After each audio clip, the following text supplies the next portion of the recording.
કેમ છો બાળ દોસ્તો? મજામાં હશો? વિજ્ઞાન વિષય પ્રકરણ 11 માનવ આંખ અને રંગબેરંગી દુનિયાના 8મા તાસમાં આપ સૌનું સ્વાગત છે. 8મો તાસ શરૂ કરતા પહેલા આપણે 7મા તાસનું રિવિઝન જોઈ લઈએ, જરા હાઇલાઇટ્સ જોઈ લઈએ. તો 7મા તાસમાં આપણે જોયું હતું કે પ્રિઝમ વડે શ્વેત પ્રકાશનું વિભાજન, જાનની વાલી કિનારા.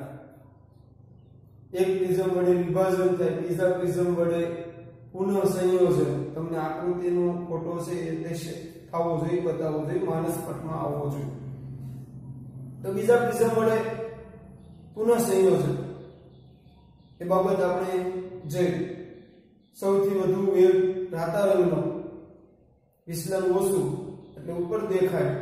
સૌથી ઓછો વેગ જાંબલી રંગનો, વિચલન વધુ એટલે નીચે દેખાય. બાબતો જોઈ. મેઘધનુષ, મેઘધનુષની આકૃતિ યાદ કરો. મેઘધનુષ ના મેન શબ્દો હું બોલું છું. જુઓ, વર્ષા ઋતુ, સૂર્યની વિરુદ્ધ દિશામાં સૂક્ષ્મ બુંદો વડે, વાતાવરણમાં રહેલા પાણીના સૂક્ષ્મ બુંદો વડે મેઘધનુષની રચના થાય. એમાં 3 ઘટના: વક્રીભવન, વિભાજન, આંતરિક પરાવર્તન. આ 3 ઘટના થાય.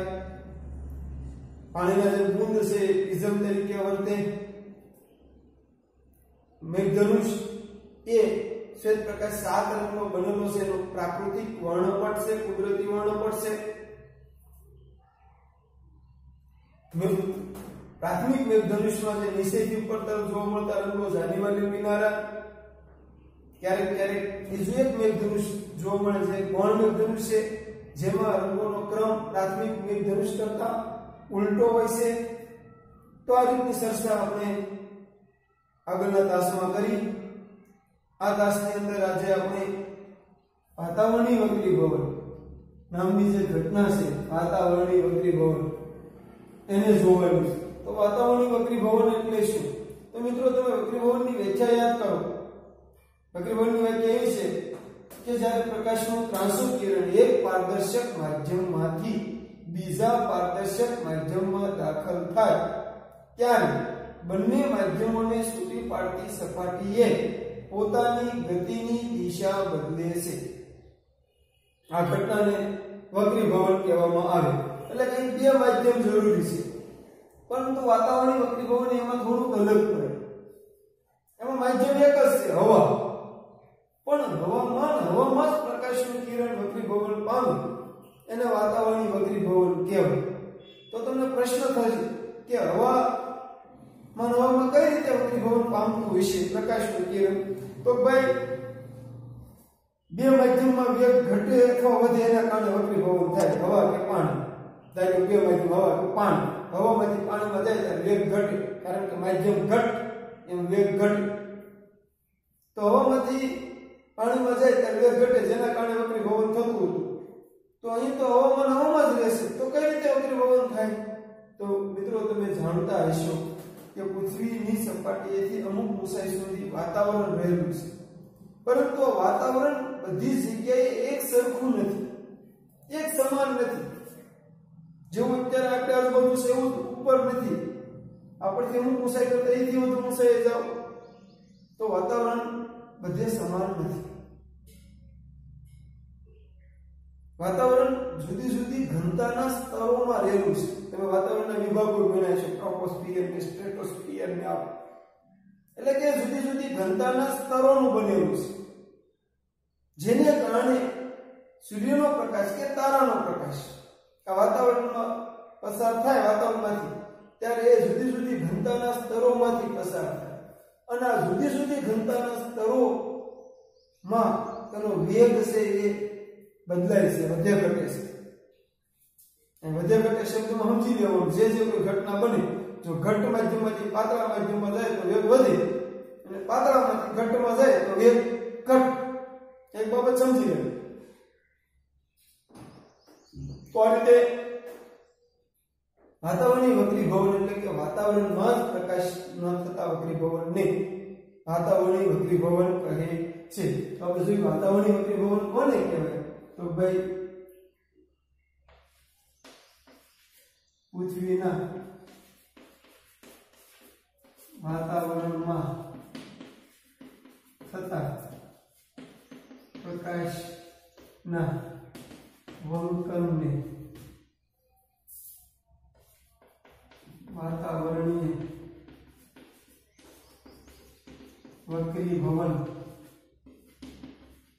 કહે છે. સાદી રીત વાતાવરણમાં થતા વક્રીભવનને વાતાવરણીય વક્રીભવન કહે છે. પૃથ્વીના વાતાવરણમાં થતા પ્રકાશના વંકનને એટલે કે વાતાવરણમાં તે પ્રકાશ જે વાંકો વળે એની ગતિની દિશા બદલે આ ઘટનાને વાતાવરણીય વક્રીભવન કહે છે. બીજી વ્યાખ્યા એમ પણ લખી છે પૃથ્વીના વાતાવરણમાં થતા વક્રીભવન વાતાવરણીય વક્રીભવન કહે છે. બહુ ઈઝી. તો વાતાવરણીય વક્રીભવન તમે સમજ્યા હશો. ફરી એકવાર યાદ કરી લો કે વાસ્તવમાં તો આપણે એવું જાણીએ છીએ કે પ્રકાશ એક માધ્યમમાંથી બીજા માધ્યમમાં જાય ત્યારે વક્રીભવન પામે. તો અહીં એકને એક માધ્યમમાં કેમ વક્રીભવન પામે છે? તો કે હવા પૃથ્વીની સપાટીથી લઈને ઉપર સુધી હવા સમાન નથી. હવા છે જુદી જુદી ઘનતાના સ્તરોમાં રહેલી છે. પૃથ્વીની નજીકની હવા સામાન્ય સ્થિતિમાં પૃથ્વીની નજીકની હવા ઘટ્ટ હોય એટલે કે એની ઘનતા વધુ હોય. જેમ જેમ ઉપર જાવ હવા પાતળી થતી જાય. તમે ઘણા જઈશું અવકાશ યાત્રી અને પર્વતારોહકો ખાસ પ્રકારનો પોશાક પહેરે. હવાનું દબાણ ઘટે એનું કારણ હવા પાતળી થાય. જમીનથી જેમ ઉપર જાવ હવા પાતળી થાય એટલે હવાનું દબાણ ઘટે. દબાણને પૂર્તતા માટે ખાસ પ્રકારનો પોશાક પહેરવો પડે છે. તો અહીંયા બાબત આમ સમજવામાં કામ લાગશે કે નીચેથી જેમ ઉપર જઈએ હવા પાતળી થાય એટલે કે હવાની ઘનતા ઘટે. ઘનતા ઘટે એને કારણે ઉપરથી તારામાંથી આવતો પ્રકાશ સતત પાતળા માધ્યમમાંથી ઘટ માધ્યમમાં પ્રવેશે. ઉપરથી નીચે આવે છે ને આપણે સુધી. અને પછી જ્યારે એનું રિફ્લેક્શન થાય ત્યારે નીચેથી ઉપર જાય ત્યારે ઘટમાંથી પાતળામાં. તો આ રીતે વાત એ થઈ કે હવા જુદી જુદી ઘનતાના સ્તરો ધરાવે. આથી હવામાં અને હવામાં પ્રકાશના કિરણનું વક્રીભવન થાય. અહીં માધ્યમ એક જ છે હવા, બે માધ્યમ નથી, છતાં પણ વક્રીભવનની ઘટના બને છે. તો આ વાતાવરણીય વક્રીભવન. વાતાવરણીય વક્રીભવનને કારણે જે ઘટનાઓ જોવા મળે છે આપણને એમાંની એક ઘટના છે તારાઓનું ટમટમ. તારાઓનું ટમટમ. અને બીજી ઘટના છે વહેલો સૂર્યોદય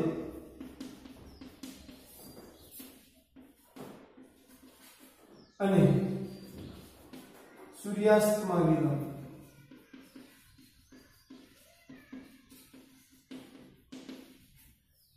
આ ઘટનાઓ બને. આટલી જ ઘટનાઓ બને એવું નહીં, આથી વિશેષ ઘટનાઓ બને.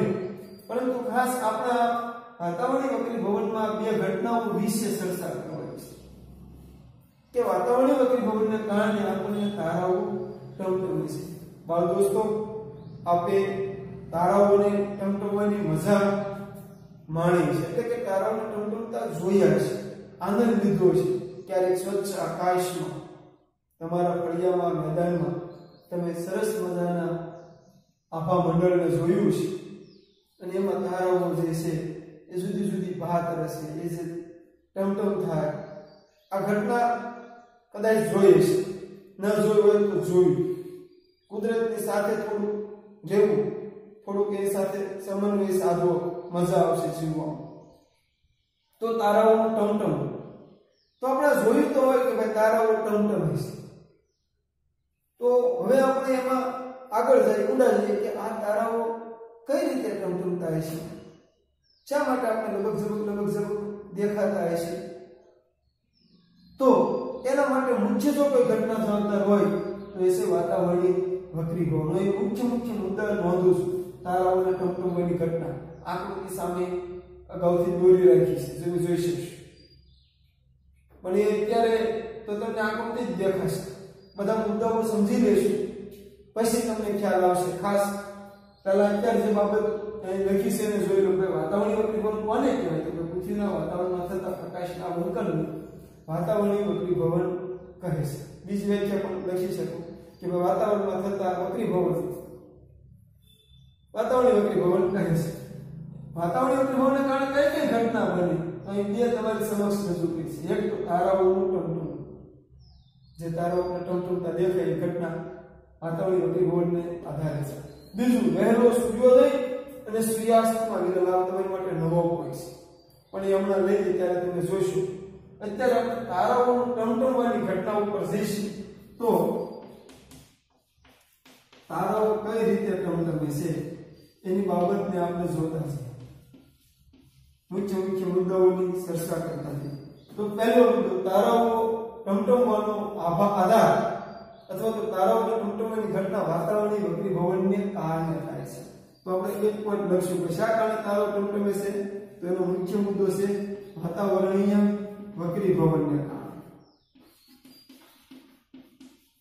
શાના કારણે તારાઓ ટમટમે છે? તો ભાઈ વાતાવરણીય વક્રી ભવનને કારણે. હવે એવું શું બને છે વાતાવરણીય વક્રી ભવનમાં કે જેથી તારાઓ ટમટમે છે? આ વાતાવરણીય વક્રી ભવનમાં એવું બને છે શું કે તારાઓ ટમટમે છે? તો જોઈએ મિત્રો કે ભાઈ પહેલો મુદ્દો કે તારાઓ આપણાથી ખૂબ જ દૂર આવેલા છે. ખૂબ જ દૂર આવેલા છે. આ મુદ્દા એ તમારો પોઈન્ટ છે. હું શોર્ટમાં લખું છું, ટૂંકમાં લખું છું, તમારે થોડુંક એને વિસ્તૃત સ્વરૂપ આપવું પડશે કે ભાઈ પહેલો મુદ્દો, તારાઓ ટમટમવાની ઘટના વાતાવરણીય વક્રી ભવનને કારણે થાય છે. એમ આખો મુદ્દો બનાવો. જો હું એટલું લખું છું વાતાવરણીય વક્રી ભવન, તમારે એટલો મુદ્દામાં જવાબ નહીં લખવાનો. તમારે એ રીતનું લખવાનું કે તારાઓ ટમટમવાની ઘટના વાતાવરણીય વક્રી ભવનને કારણે થાય છે. બીજું, તારાઓ આપણાથી ખૂબ જ દૂર આવેલા છે. ખૂબ જ દૂર. આથી તારામાંથી આવતો પ્રકાશ, તારામાંથી આવતો પ્રકાશ આકૃતિ જોતા જજો. પૃથ્વીના વાતાવરણમાં પ્રવેશે ત્યારે તે ક્યાં માધ્યમથી ક્યાં માધ્યમમાં પસાર થાય? આમ તો હવા એક જ માધ્યમ છે, પણ ત્યારે તે પાતળા માધ્યમમાંથી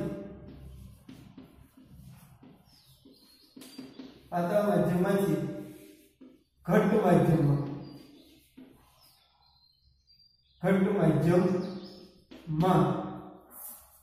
પસાર થાય છે.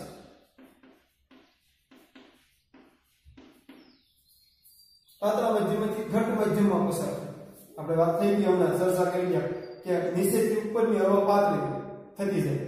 તો તારા તો ઉપર રહેલા છે આકાશ, ત્યાંથી પ્રકાશ આવે તો પહેલા ક્યાં પ્રકારની હવામાં પ્રવેશ? પાતળી હવા.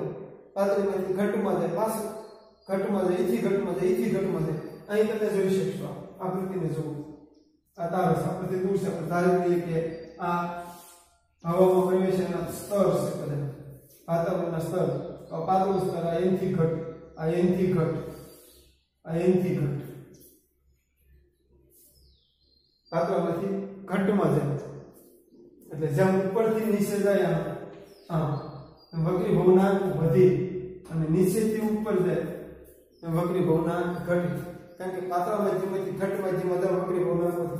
તો ધ્યાન રાખો, પહેલી બાબત યાદ રાખો, વાતાવરણીય વક્રી ભવનને કારણે તારાઓ આપણાથી ખૂબ જ દૂર છે. તારામાંથી આવતો પ્રકાશ પૃથ્વીના વાતાવરણમાં પ્રવેશે ત્યારે વાતાવરણ ઉપર તારાઓ શૂન્ય અવકાશમાં રહેલા છે. આપણને અબજોના અબજો કિલોમીટર દૂર. તમને ખબર છે કે અવકાશી પદાર્થો વચ્ચેનું અંતર માપવા માટે આપણો કિલોમીટર એકમ તો નાનો પડે. એટલા માટે પ્રકાશ વર્ષ નામનો એક એકમ લેવામાં આવ્યો છે. તમે તેના વિશે જાણ્યું છે. પ્રકાશ વર્ષ. પ્રકાશ એ એક વર્ષમાં કાપેલા અંતરને એક પ્રકાશ વર્ષ કહેવાય. અત્યારે ડીપમાં નથી જતું, અત્યારે તમે એટલી વાત કરું છું. આ એકમ લેવામાં તારાઓ ખૂબ દૂર છે આપણને. એટલે કે મોટા ભાગનો તારાઓનો પ્રકાશ શૂન્ય અવકાશમાંથી પસાર થાય, પણ જ્યારે આપણા સુધી પહોંચે છે ત્યારે એને પૃથ્વીના વાતાવરણમાંથી પસાર થવું પડે છે.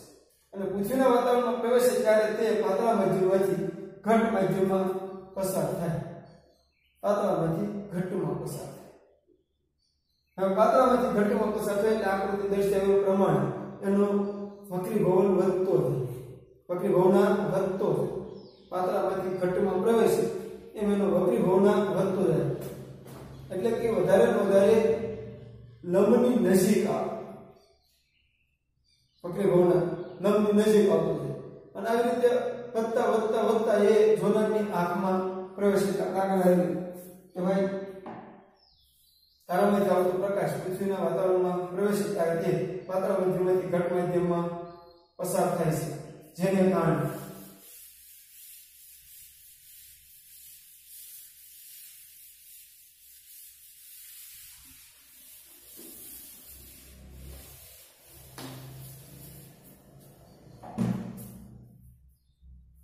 પસાર થાય છે, જેને કારણે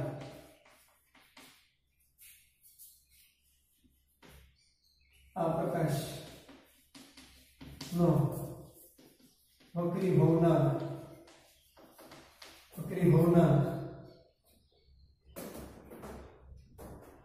ઉપરથી નીચે જાવ એમ વધતો જાય છે, વક્રીભવનાંક વધતો જાય છે અને આ રીતે આ પ્રકાશ જોનારની આંખમાં પ્રવેશે છે, જેને કારણે જોનારને અથવા તો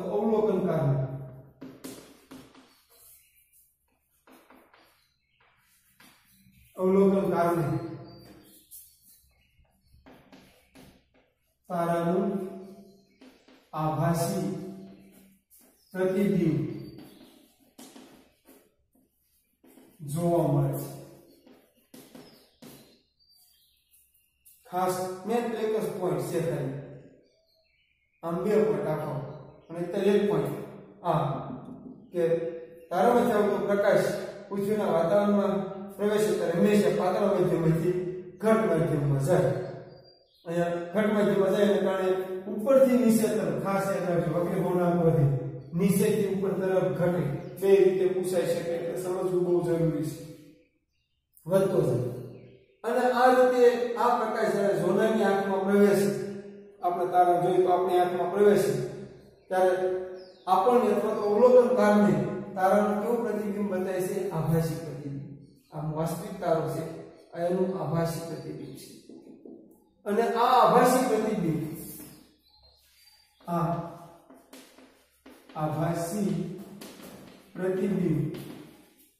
આભાસી પ્રતિબિંબ વાસ્તવિક તારા કરતા થોડું અથવા સહેજ ઉપર હોય છે. સમજો બાબત તો એ રીતની આકૃતિ દોરી છે કે આભાસી તારો છે એ વાસ્તવિક તારા કરતા સહેજ ઉપર હોય. તો એક ઘટના આ યાદ રાખવાની કે પ્રકાશ પાતળા માધ્યમથી ઘટ માધ્યમમાં પ્રવેશે, જેને કારણે ઉપરથી નીચે તરફ વક્રીભવનાંક વધતો જાય. આથી જોનારને તારાનું આભાસી પ્રતિબિંબ દેખાય, વાસ્તવિક તારો દેખાતો નથી. આપણે બધા જ્યારે તારાને જોઈએ છે ત્યારે આપણને તારાનું આભાસી પ્રતિબિંબ જ દેખાય છે, વાસ્તવિક તારો આપણને દેખાતો નથી. એટલે કે આપણે આભાસી તારો જોઈએ છે જે વાસ્તવિક તારા કરતા સહેજ ઉપર હોય. આ બાબત યાદ રાખજો, કારણ કે આની આ બાબત આગળ વહેલો સૂર્યોદય અને સૂર્યાસ્તમાં વિલંબમાં કામ લાગશે. એટલે ખાસ આ ઘટના બધી યાદ રાખજો. એમાં એટલો પોઈન્ટ એમ ના આવી જશે, પછીનું બદલાય એટલું તો એમ ના આવશે. ત્યારે હું તમને કહીશ એ બાબત જુઓ, તારાનો ટમટમની ઘટનાની પહેલી બાબત જુઓ કે આભાસી સ્થાન સહેજ ઉપર હોય જુઓ. હવે આગળ આવીએ. આ ઉપરાંત આપણે જાણીએ છીએ કે પૃથ્વીના વાતાવરણની ભૌતિક સ્થિતિ, બીજો મુદ્દો પહેલો તારાના ટમટમમાં બે પોઈન્ટ મેન યાદ રાખો, એક આભાસી સ્થાન અને ભૌતિક સ્થિતિ વાતાવરણ. આભાસી સ્થાન યાદ રાખશો કે તમને એને રિલેટેડ આ મુદ્દા યાદ આવશે, અને ભૌતિક સ્થિતિ વાતાવરણ યાદ રાખશો તો આપણે ખબર છે કે વાતાવરણની ભૌતિક સ્થિતિ હંમેશા સરખી રહેતી નથી, બદલાતી રહે. એટલે ભૌતિક સ્થિતિ એટલે શું? તો ભાઈ તો તાપમાન બદલાય, તાપમાન બદલાય એટલે હવાના સ્તરની ઘનતા બદલાય. આપણે ભૌતિક સ્થિતિ. આ ઉપરાંત વાતાવરણની ભૌતિક સ્થિતિ હંમેશા સમાન રહેતી નથી.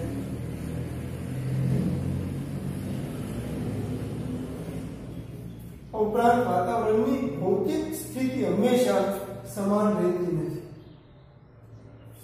જે અનિયમિતપણે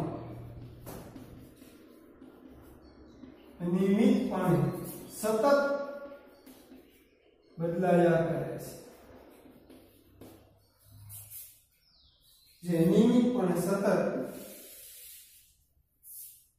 બદલાયા કરે છે. ઉદાહરણ તરીકે તાપમાન. આપને ખબર છે કે વાતાવરણનું તાપમાન હંમેશા સમાન રહેતું નથી, બદલાયા કરે છે. તો આ સ્થિતિ હંમેશા સમાન રહેતી નથી. ઉદાહરણ કે તાપમાન બદલાય એટલે સાથે સંકળાયેલા અમુક પોઈન્ટો બદલાશે, જેને કારણે આ બધું બદલાય એટલે શું થશે જોજો. જેને કારણે તારામાંથી આવતા પ્રકાશનો કિરણ માર્ગ બદલાયા કરે. તારામાંથી જે પ્રકાશ આવે છે એનો માર્ગ બદલાય, પ્રકાશનો માર્ગ બદલાય. કારણ કે ઘનતાના આધારે વક્રીભવન થાય. ઘનતા તાપમાન વધે ઘટે એટલે ઘનતા વધે ઘટે. તાપમાન વધે એટલે ઘનતા ઘટે, વધુ એમાં થાય. તાપમાન વધે એટલે ઘનતા ઘટે. તો એ તારામાંથી આવતા પ્રકાશનો માર્ગ બદલાય, જેને કારણે આપણે આંખમાં જે પ્રકાશમાંથી કિરણ આવ્યું એ સતત બદલાતા માર્ગનું આવ્યું. આજે આપણને તારાઓ ટમટમતા હોય એવું લાગે છે, જેને કારણે તારામાંથી આવતા પ્રકાશનો માર્ગ સતત બદલાયા ઘટનાનું નિર્માણ બદલાયા કરે છે, જેથી આપણને તારાઓ ટમટમતા હોય તેવું લાગે છે. આમાં એક મુદ્દો એડ કરી દેવાનો, અગાઉ એક મુદ્દો એડ કરી દેવાનો કે ભાઈ તારાઓ ખૂબ જ દૂર છે ને, આપણાથી ખૂબ જ દૂર છે, જેથી તે પ્રકાશના બિંદુવત ઉદ્ગમો છે.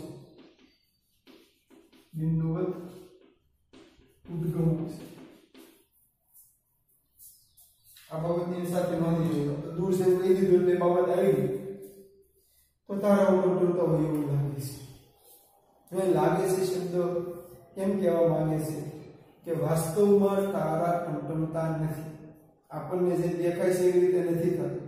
હવે આને સમજવા માટે તમે આપણા લેમ્પ અને દૂર બત્તી આને સમજી લો. એની બાબત હમણાં લઉં. ટમટમતા હોય એવું લાગે છે, વાસ્તવમાં તારા ટમટમતા નથી. એટલે કે જેવું આપણે થાય એવું તારાઓ બનતું નથી. તારાઓ આપણથી ખૂબ દૂર રહેલા છે. તારાઓમાંથી આવતા પ્રકાશને આપણા સુધી પહોંચતા ઘણા બધા વર્ષો લાગે. આપણે લેટ શરૂ કરીને જેમ જોવાનું થઈ જાય એમ થતું નથી. સમજો, તમારા દ્રષ્ટિકોણને થોડોક વિસ્તૃત કરીને આ બાબતને સમજવાનો પ્રયાસ કરજો. કુદરતનું એક અદ્ભુત આ બધી બાબતો સર્જન છે કુદરતનું.